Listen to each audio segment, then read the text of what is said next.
Good afternoon, guys. Good afternoon. It is currently 1:19, July 23rd.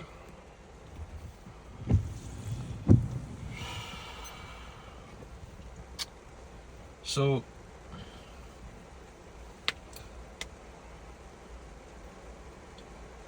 I don't even know where to begin with these conversations. So I'm just gonna let it flow.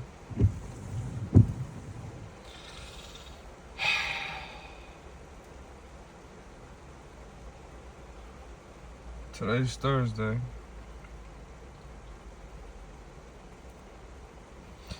And I woke up to pray and let my phone charge and came outside just to talk with you guys.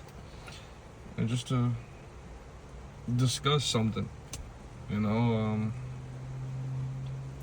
I'm not the biggest fan of showing my face and recording myself.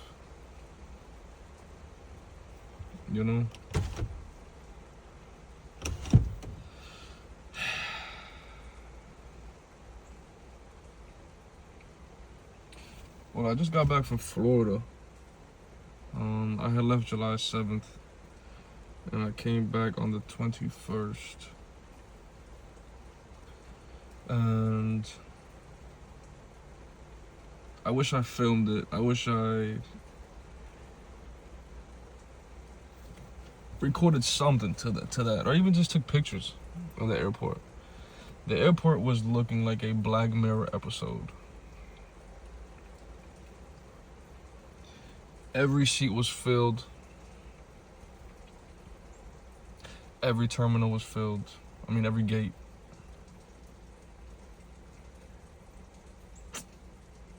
And the only time they'll be empty is when they'll be ready to board.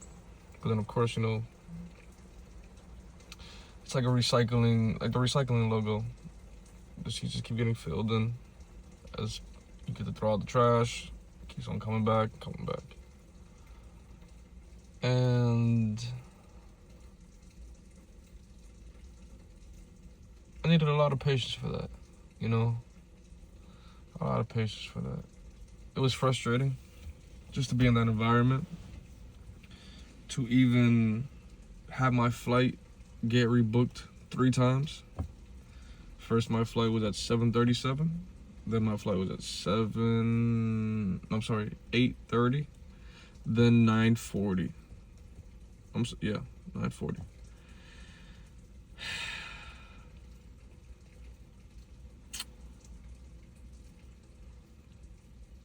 And it just, I was just asking God, like, why? Like, what's with all of this? Why is everybody frustrated, arguing,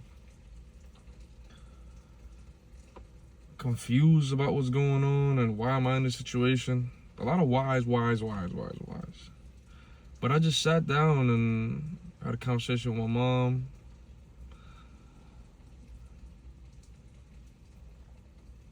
And God was just showing me just a new way of life,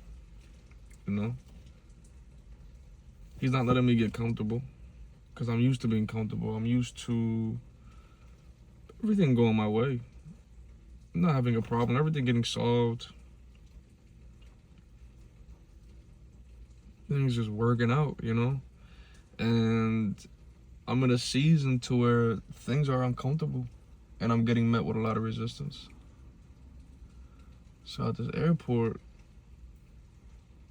they rebooked my flight, and I end up going to talk to a lady at the desk for American Airlines, and she was just as in shock as I was. Very thankful for her. Her name's Awilda. Very nice woman in Orlando. And funny enough, I finally get to board when it's time at 9:40. Come to find out, there's nobody on the plane. There's about like 20 people, and I have a whole row to myself. And I've been at that airport since 4 in the afternoon, since 4:50 in the afternoon.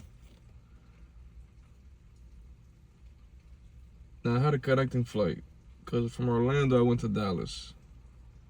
And then from Dallas, I went to Houston.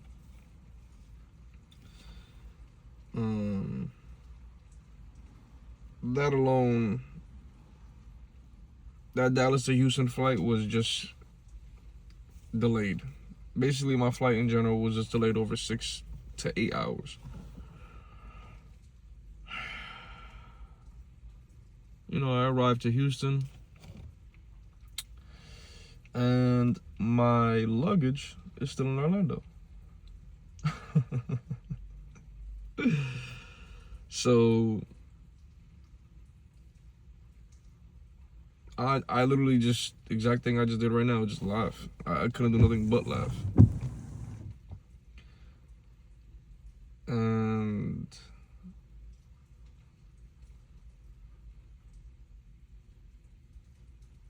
I spoke with someone at the front desk. They're telling me, yeah, your luggage is not here. You need to submit a report. You need to talk to customer relations. You need to send them an email because there's no phone number for customer relations. I was like, oh, great. Who knows how long that will take for somebody to respond.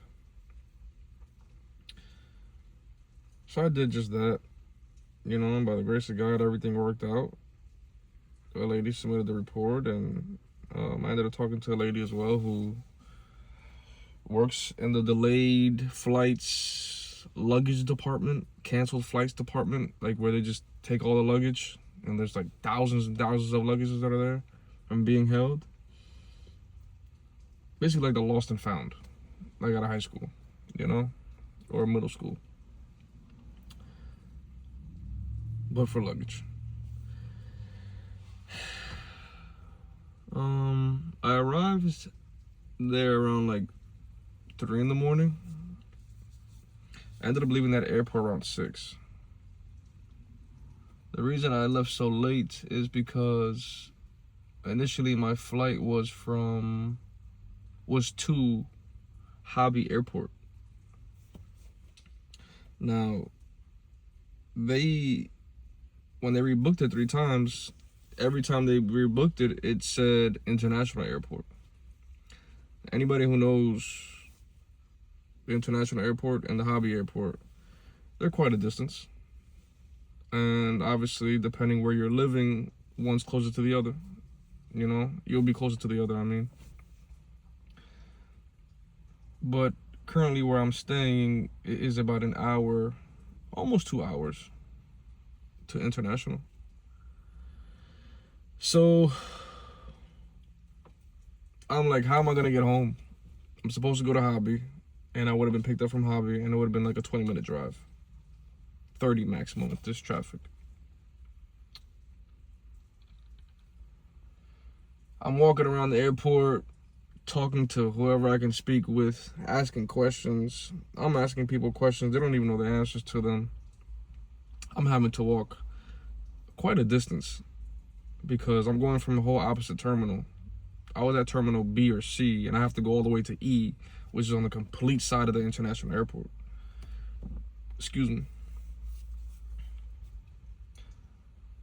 And I finally get an answer from someone, and she goes and tells me, because I was told in Orlando that I can that to ask for a transportation voucher.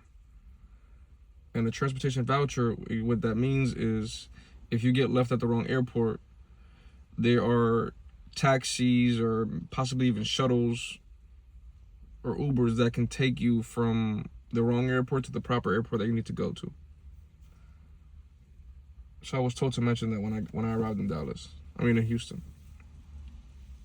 I did all that.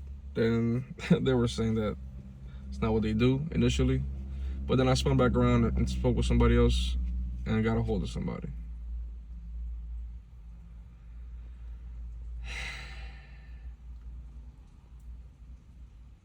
That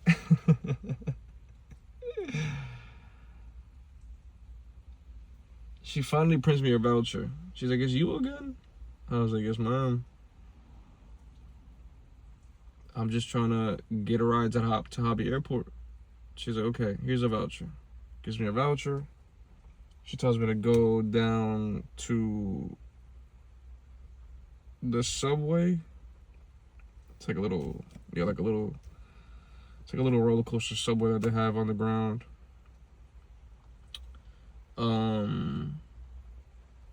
Get in that, and then go to where the shuttles are at.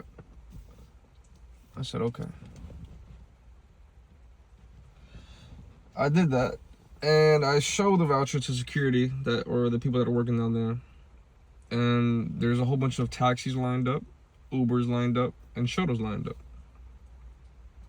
I'm sorry, no shuttles, just taxis and Ubers.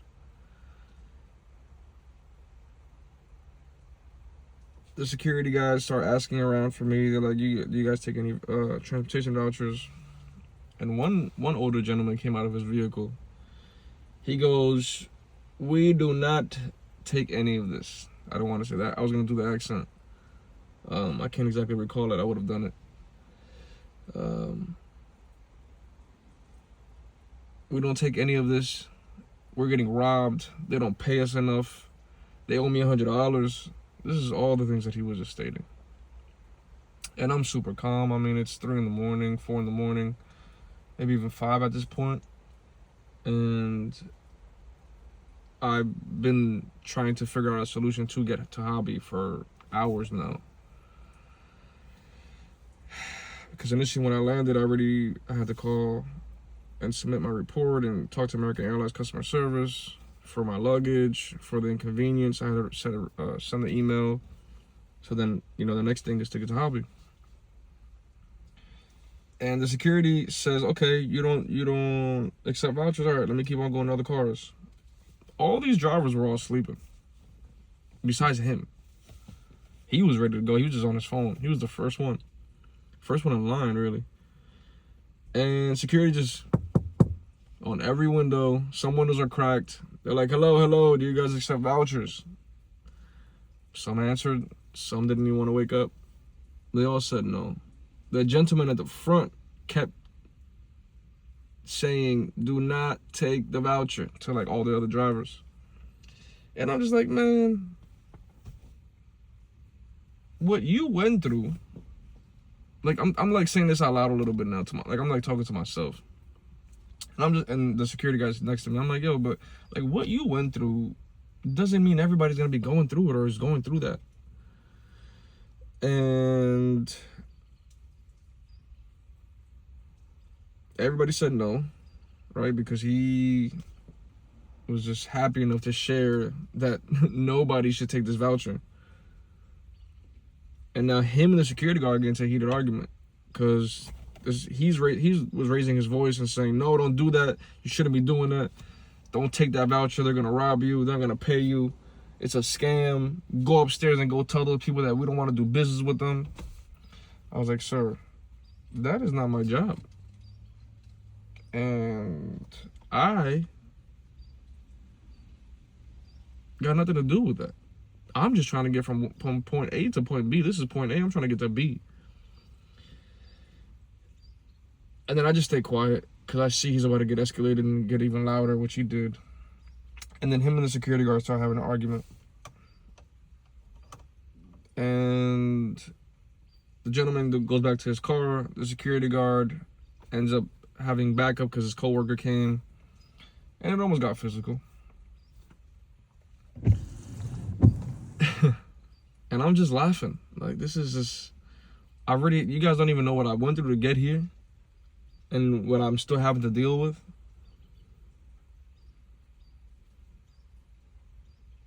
And in my mind, I'm just thinking, patience, man. This is all happening for a reason. God wouldn't put me through this if I couldn't handle it. All this going through my mind at the time.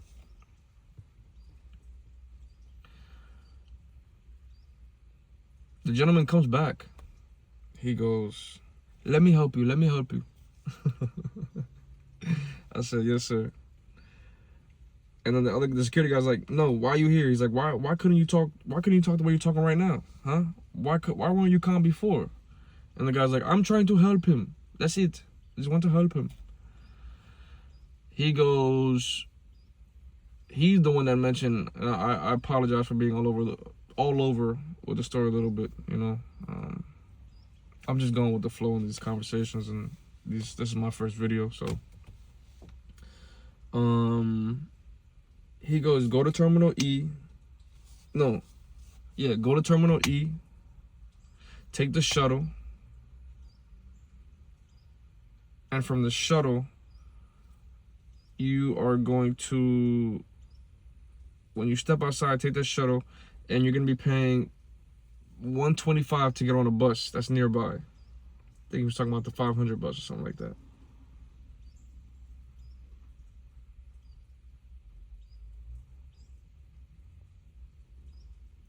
Oh, no, he wasn't.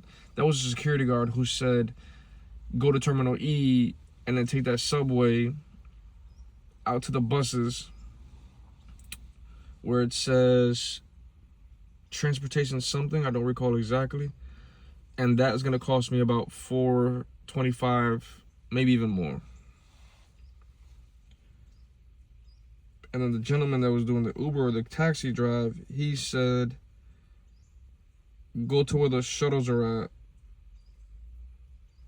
Go back upstairs, go to where the shuttles are at, and take a bus. It's about $125, and it'll take me near Hobby. That way I can Uber from Hobby to where I'm supposed to be staying. To where I'm staying currently. And the security guy's like, no, that's not true. Don't believe him. He's like, okay, I'm just trying to help. And he just walks away. And I was like, all right, well, thank you, sir, for your help. Have a good day. And then I also thanked the gentleman that was helping me. I was like, have a good day as well. Kept it moving. I ended up, you know, taking the security guard's advice. Because what the gentleman was saying, my spirit didn't flow that way. I guess I could just say it like that.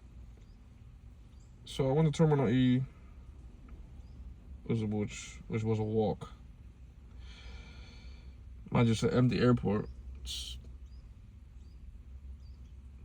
about 4 in the morning, 5 in the morning.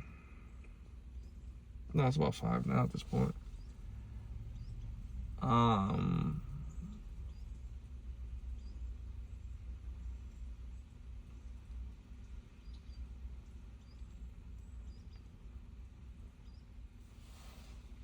I figured my way out to the bus, to the 500 bus.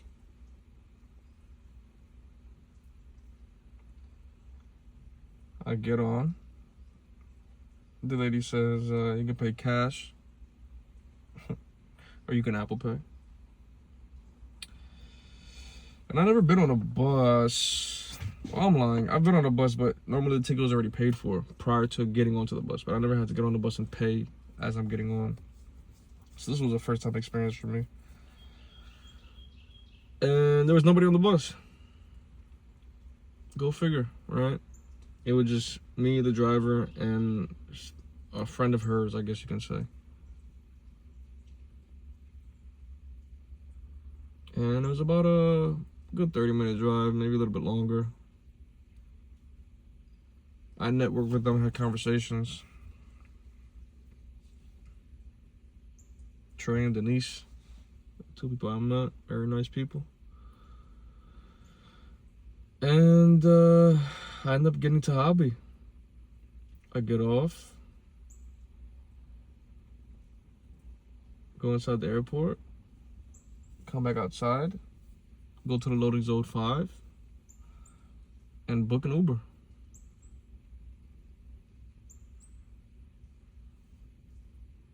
Don't remember the Uber's name, but I was in a baby blue Pathfinder. Very smooth, very nice vehicle, smelled very nice. So even though the gentleman said he speaks Spanish, it's a Cuban gentleman. He was saying how he loves Uber, how he just got this vehicle. And I was just telling him, sir, like, I'm just tired, you know? I was like, yo tengo un sueño a dormir y no sé si, pero yo no me quiero dormir. I basically just said, like, I'm tired, but I'm not sure if I want to sleep right now or I can't sleep right now. He's like, just, he's like, just get some rest, take a nap, don't even worry about it. I was like, nah, man, I can't take one, I just can't. 20 minutes into the ride, I just fall asleep. I fall asleep and I wake up and I'm at my destination.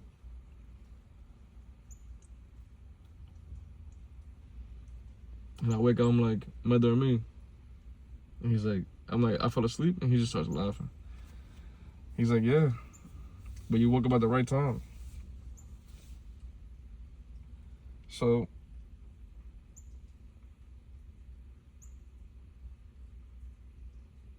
that was just a trip from Orlando to here. I didn't even discuss what happened in Orlando. And I didn't even discuss what happened for me to get from Hobby Airport to MCO Airport. HOU to MCO. And it's all been a journey. It's literally been things that I've never experienced at an airport or ever even thought I'd ever experience or have to deal with. But it taught me to trust God, to keep on trusting God. Excuse me. It taught me to keep on trusting God, to keep on understanding that just because it looks hectic, just because it's getting hectic, doesn't mean it finishes that way. And in my scenario, that flight getting rebooked a handful of times, I don't even know what seat I'm at. I like to get window seats. Not the biggest fan of being in the middle of a row or on the aisle. So I wasn't sure where I was gonna sit. After that first rebook, I'm like, oh wow. I'm like, here we go. There's a heat wave coming in Florida. People are coughing, sneezing, arguing, frustrated, sweating. I'm like, this is Black Mirror. We just need some camera. We need a camera crew for this one. You know how they say Florida, a lot of things happen in Florida. Well, I definitely saw a few things. And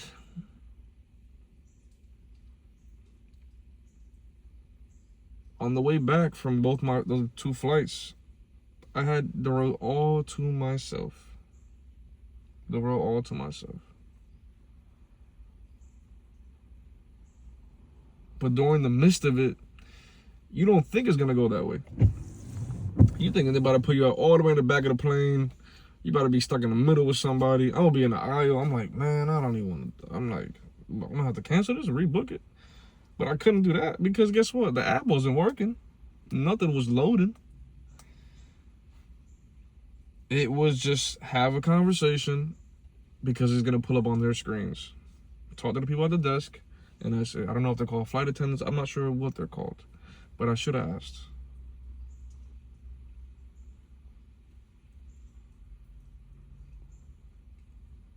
Now let me go backwards a little bit to the story.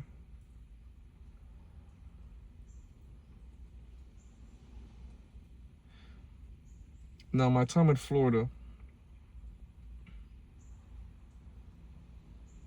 the original plan was to go for 5 days. I landed July 7th. I got back the 21st.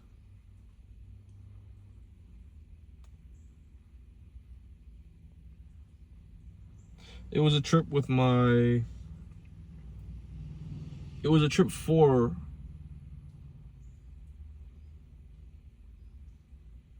a family emergency.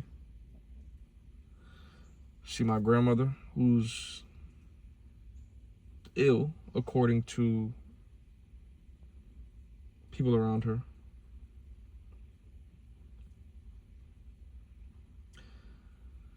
My brother was gonna go. My brother went. I'm sorry. My brother was there. His 2 kids, his sister-in-law, his wife, and his father-in-law. It's 8 of them, and her kids, his sister-in-law's kids.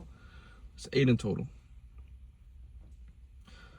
The plan was to go to Florida, see my grandmother, and spend time with her.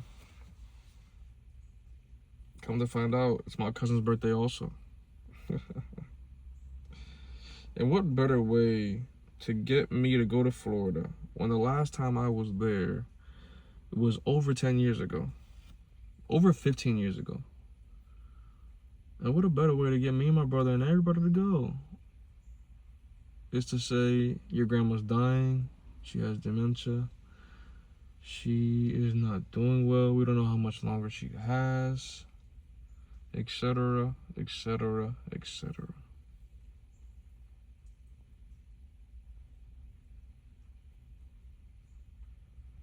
So I got that call. I wasn't sure what to do.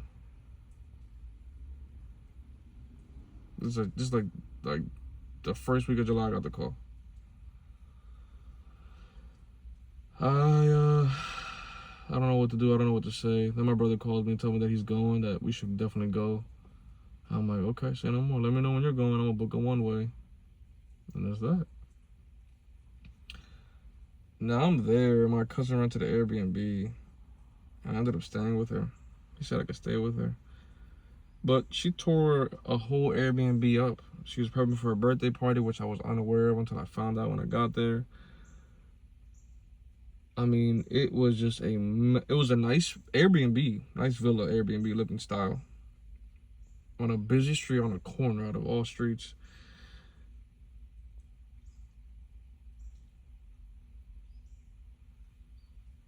I had a pool. Had like a little Connect 4 thing. The little beanbag toss thing. Or games. Had a pool table, ping pong table. Very nice, you know, very spacious. But no, my cousins and her mother and some other people were all just in the kitchen cooking. Cooking. But it looked like a mess. Eventually, the sink got clogged in the kitchen. Guess how that started? A nice, beautiful waterfall near the food. And I wasn't there to witness it. I saw the aftermath of it, and it was just like, ugh.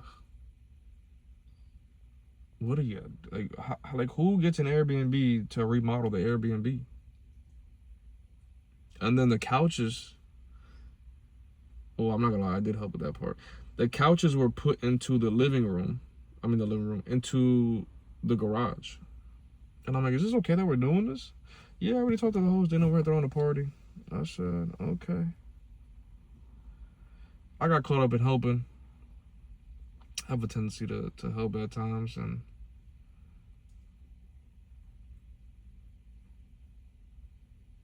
when I shouldn't be, you know what I mean?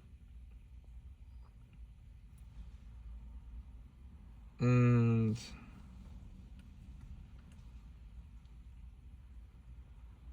I ended up staying with my brother for the rest of the trip after that. Stayed a night there, like a night and a half, and then the rest of the trip was with my brother.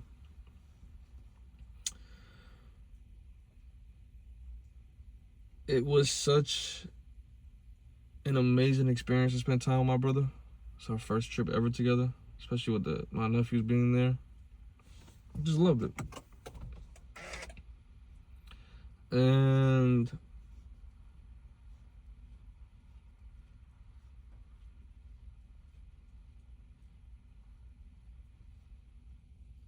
when come to find out also, my grandma does not have dementia. It's not bad with her memory. I mean, she's 81 years old. If the lady forgets for something, she forgets something. Who cares? It's not that serious, right? But she knows her bank account number from front to back.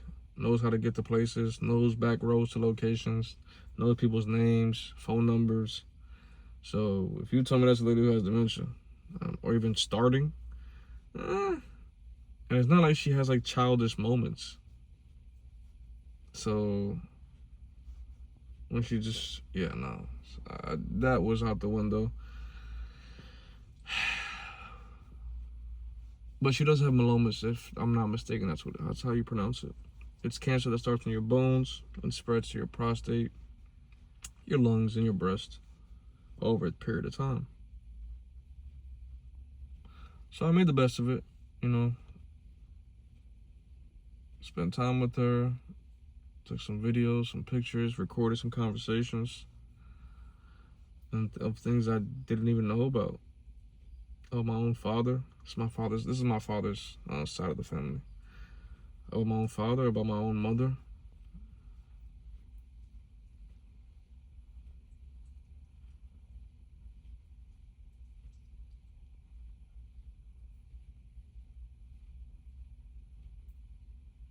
But that was what the trip was for.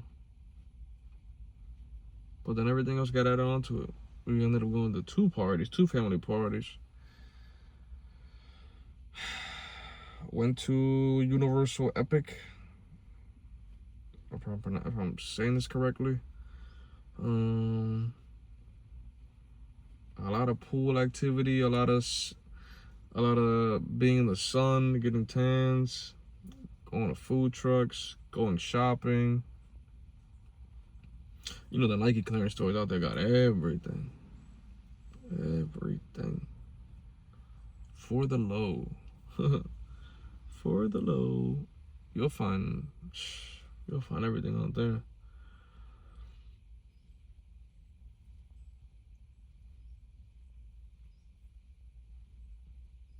Also wanted to share, I cried twice on this trip.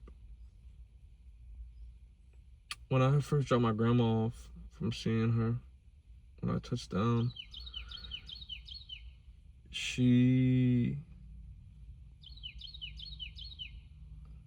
hello birds. She had mentioned, like, you know, this is not how the house normally looks. It's because, you know, her sister's kids are there, and her brother lives with her, and then her brother has a stepson who's autistic, and the mother's in the Dominican Republic. I'm just like, wow. And it basically, I just walked into like a hoarder's house. But I was never raised like this with my grandmother. My grandma, from what I recall, was never like this. So I was just in shock to see this. And she just kept on telling me, that's just not how it normally is. I'm always keeping everything organized. And this is because my sister's daughter had came down from Philly. And okay. I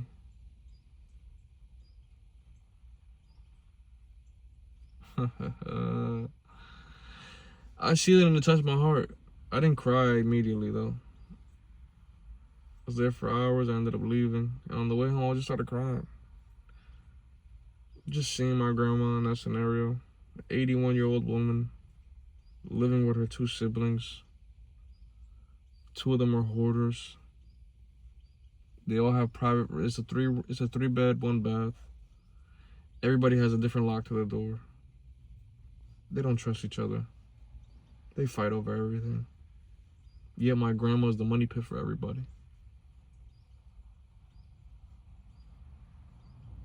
That was tough to see. Because most of the time I'm FaceTiming my grandma and I see where she's sitting and I see the background, but she'll never turn the camera. And she'll never move from that position.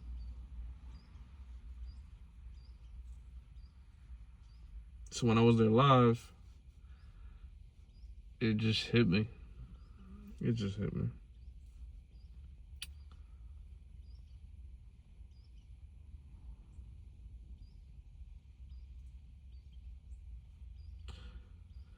Second time I cried, I was on the phone with my mom and a brother of mine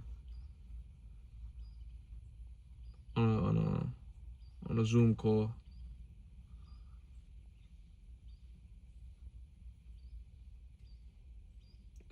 was just in the backyard of the Airbnb, you know, the pool right there. My nephews in the house playing. My brother's walking around. His girl and her sister just chilling in the kitchen. Father-in-law was just chilling, watching TV, drinking a beer. My brother's just drinking a beer.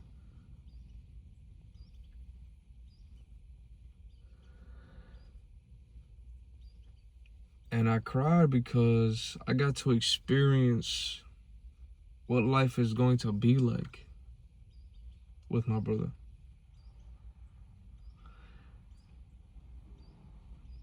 It's something I've never experienced with him.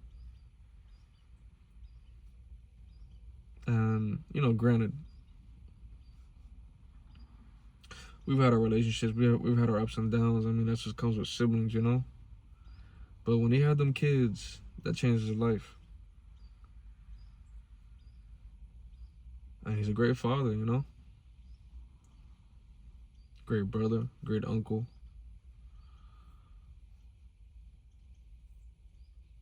Great friend.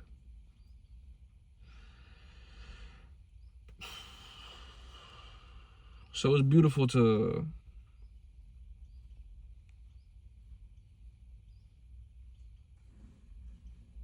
be there with him and the family, and just to see, like, this is just the beginning of so much more, you know? And I was just happy, man. I was just happy. Just to see that and be there with him and all the ups and downs that we had to deal with while we were out there. And we made the best of it. We made the best of it for sure.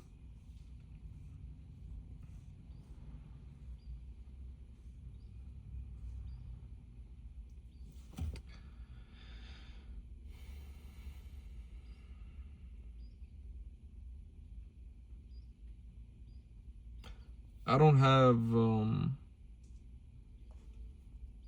any full siblings in regards to, like, it's same mother, same father. All my siblings are either on my mother's side or my father's side. So, and I was raised around all of them. So, you know, majority of my siblings are basically just either half siblings or their step siblings. And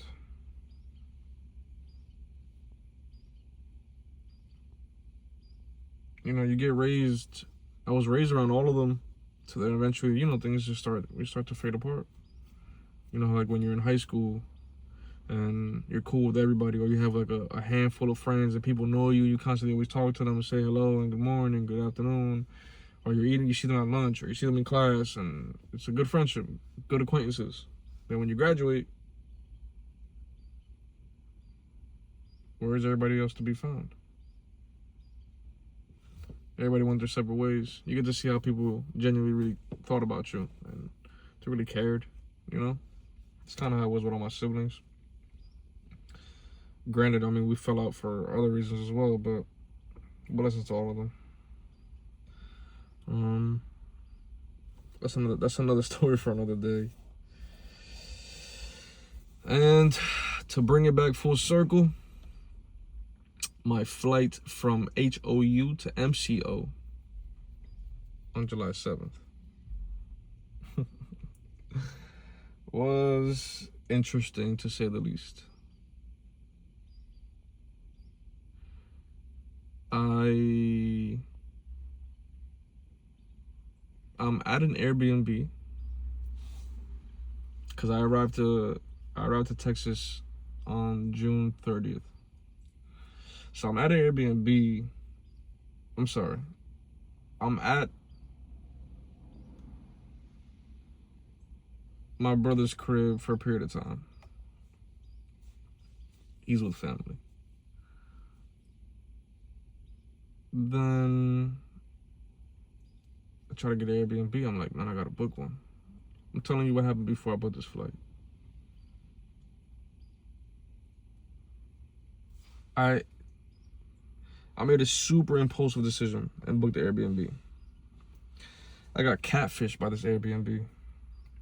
And I have receipts to all these things, you know. Maybe one day I'll post it or one day I'll share it or something, but everything's time logged. I got everything, you know. So I booked this Airbnb. Come to find out I got catfished.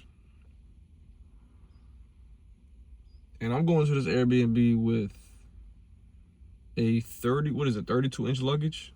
Or 34? The biggest luggage you can get. I have a duffel bag. I have 3 backpacks. And that was it. Oh, and I had a pack of water that my bro's mom gave me. 24 pack of water. And I'm over here going to the Airbnb. I'm planning to stay here for a month. Once I see where the driver dropped me off at, and I'm looking around, I'm just like, what the heck is going on? I'm in the hood. I'm not in an environment that is called safe. Especially for somebody their first time being out here. And I booked it for a month.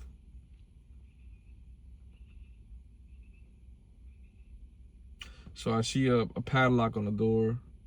I mean a lockbox, sorry. I'm over here putting in the code, not working.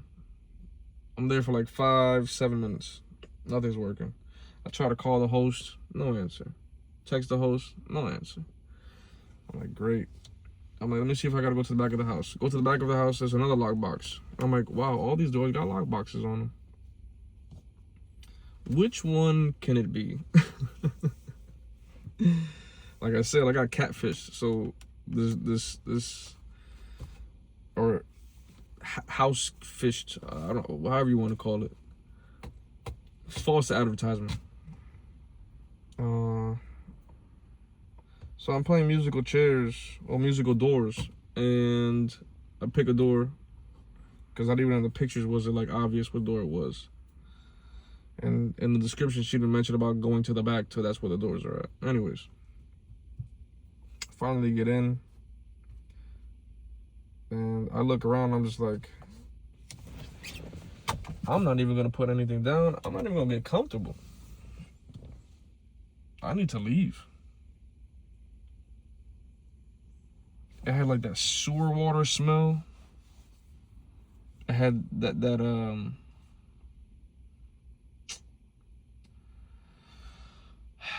what can I relate it to?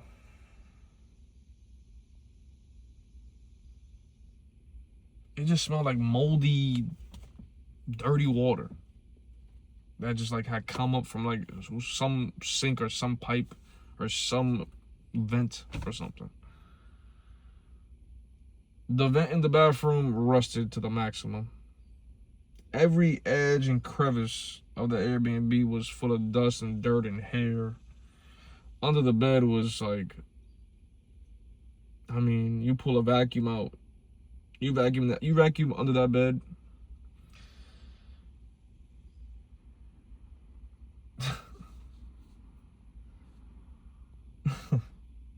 You vacuum under that bed and you just witnessed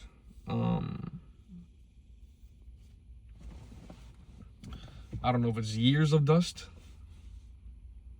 or months of dust, but it was a lot.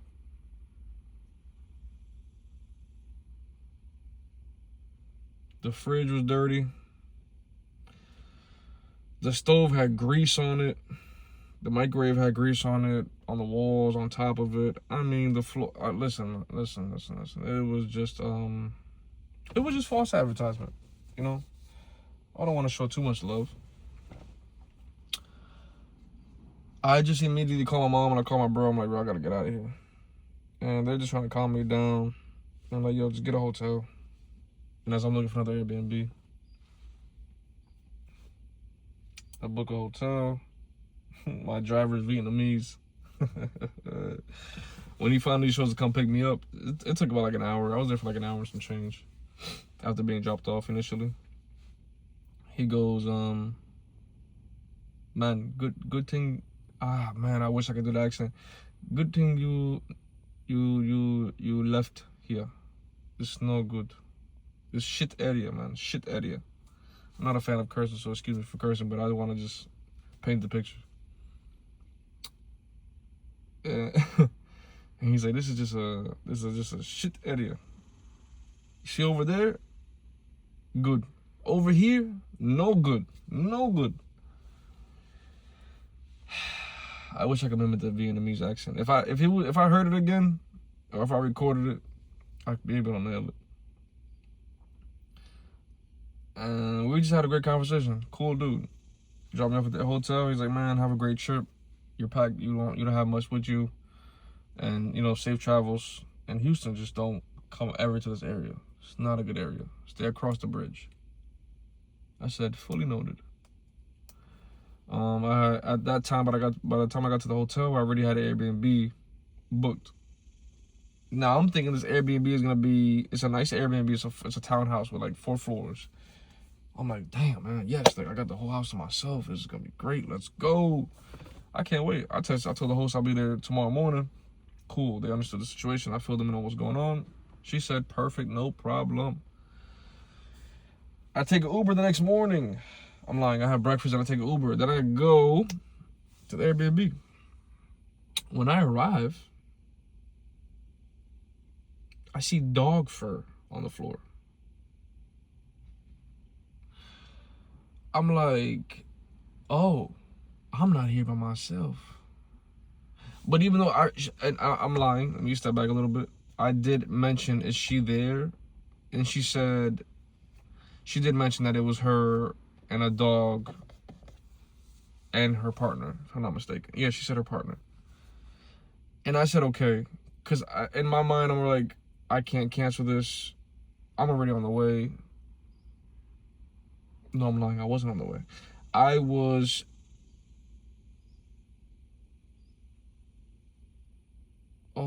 still at the first Airbnb. And then I was at the hotel still talking to her. It was late at night at this point. But she's responding, so thank God for that. And she's like, are you okay with dogs? I was like, yeah, I'm okay with dogs. But I'm not thinking that I'm having access to all of this like that. Anyways, come to find out, they live in the house. They just live on the 3rd or 4th floor, and I'm all the way at the bottom. The dog is cool. Not that I don't like dogs. I was just hoping for Airbnb by myself.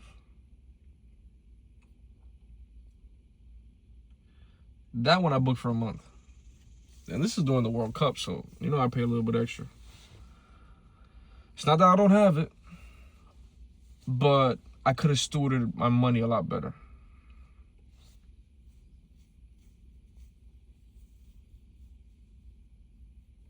And this is around the time I get the call by my brother telling me he's going to Florida. So I told the host, I told Jen, I'm like, listen, I have a family emergency. Sorry for the inconvenience. But can I be refunded for, or can I just get the difference for what's going on? And just as long as it's fair on both ends. She gave me more than I expected back. And she's like, I got you, no problem. Like, whatever fees and anything, if I can give you the full refund, I got you. If I can't, we'll just charge you for the days that you've been here. And I was only there for like 4 or 5 days, if I'm not mistaken. She was cool with it. She agreed with it. Didn't have any issues. Very helpful. And I'm thankful for that. And still in contact to this day.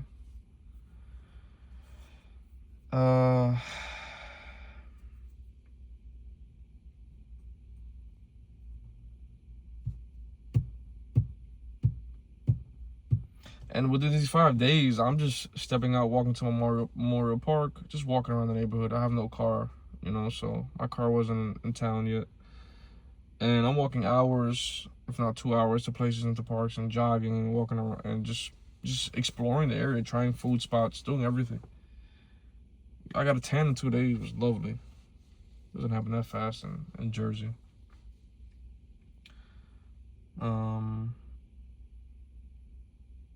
So yeah, I had to cancel my booking for just 5 days only. And then when I had gone to the airport,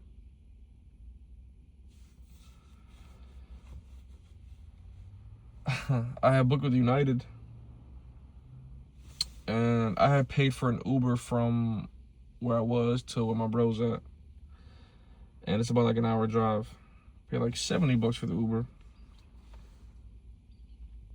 and come to find out, the airport at International that I booked with is too far from my brother's crib. So he goes, bro, you're gonna have to rebook it because we're not gonna make the flight. We're not even gonna make it to the airport in time. I was like, okay, cool. So I just booked with American Airlines to go to Hobby because it's closer. I did just that.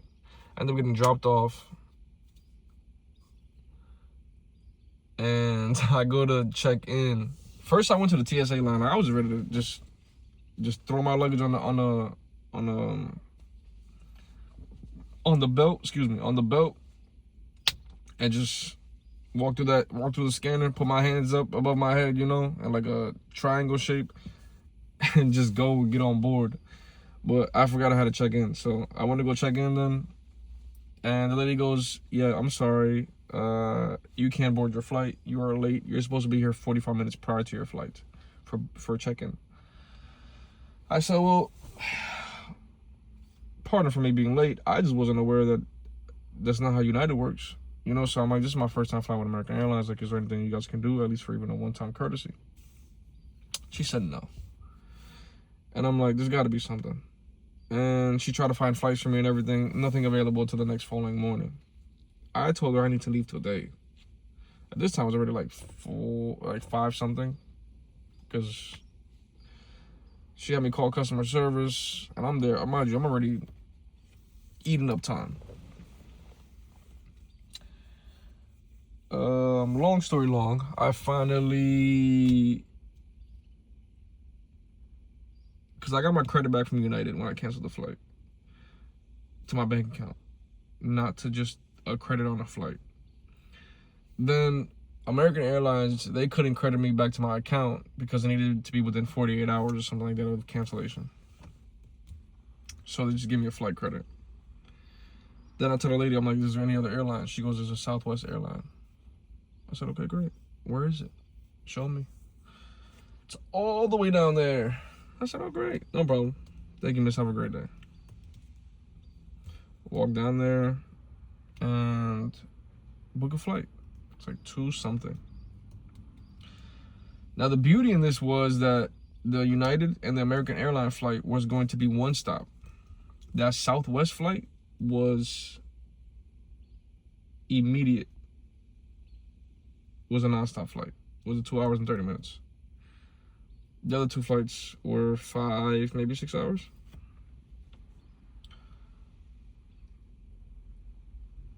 Now I'm in line for the Southwest to check my bag. I put it on the scale. The lady goes, yeah, you're 7 pounds over. It needs to be 50. I was like, I'm just laughing at this point. Because, as you can tell, I already told you what happened from Florida to Texas. Now I'm telling you what's happening from Texas to Florida. I'm just getting met with a lot of resistance.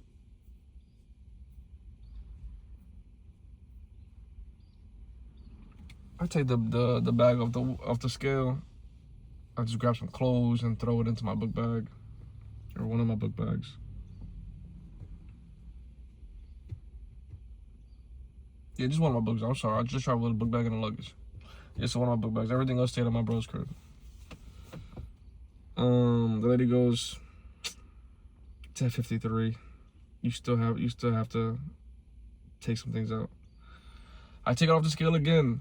Mind you, I've never had any of these issues that I've been describing and talking about. Never. Been flying since a kid. And I see the Bible in my journal, and I take that out, and I put it in my hand, close up the luggage. The scale says 47.4. I said, oh, wow. 47.4 or 47.6? One or the other. Because it was 57.4 2 or 3, then 53.4, then 47 point, yeah. So, and I'm just laughing because all I probably had to do was just take that Bible and journal out, and I think I would have been fine. So God wanted me to walk and fly with that Bible in my hand, and I've never flown with a Bible, but for some reason this trip told me to take it.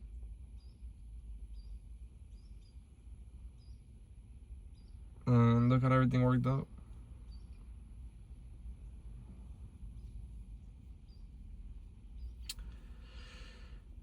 I feel like I might have been talking too much, and I might have been all over the place. I started from the end to the beginning. But like I previously mentioned, I'm just getting used to this. I'll definitely be making more of these videos and just discussing life, giving advice on scenarios that I've been through, that I've lived through, you know, or that a loved one or a close friend of mine has gone through and I can give advice on. So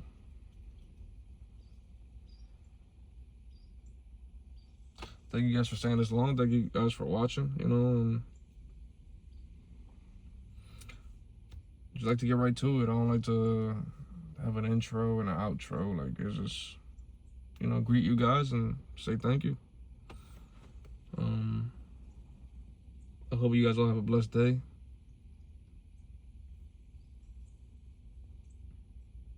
And there's more to come. I got some interesting stories I think you guys would like, and I've been through a lot, you know. I've lived many lives, and I've never really shared much of what has happened to me, or what I've gone through, or what I've done. And it just feels like it's time. And it's a way to where you just hear my voice, you know? So, appreciate it.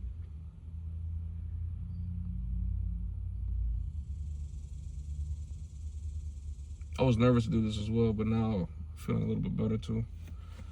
So I just look forward to these conversations with you guys and just sharing my life.